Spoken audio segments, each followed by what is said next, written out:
Hello everyone, আজকে তোমাদের সাথে শেয়ার করব ফুচকার রেসিপি। তো ফার্স্ট আলু মাখা দিয়ে স্টার্ট করা যাক। দেখো, আলুগুলোকে সিদ্ধ করে নিয়েছি, এখানে পেঁয়াজ ধনেপাতা লঙ্কাকেও কেটে নিয়েছি আর ছোলা মটর সিদ্ধ করে নিয়েছি।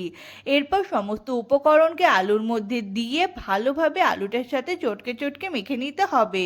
তার মধ্যে দিয়ে দিয়েছি দেখো গন্ধরাজ লেবুর রস, আর একটা ভাজা মশলা তৈরি করেছি জিরা শুকনো লঙ্কা ধনে দিয়ে।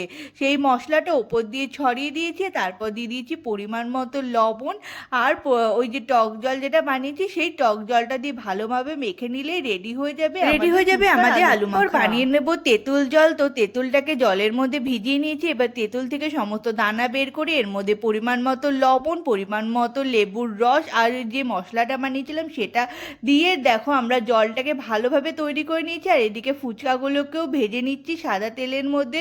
তো আমাদের সমস্ত ফুচকা ভাজা হয়ে গেছে। দেখো ফুচকা আলু মাখা আর জল আমাদের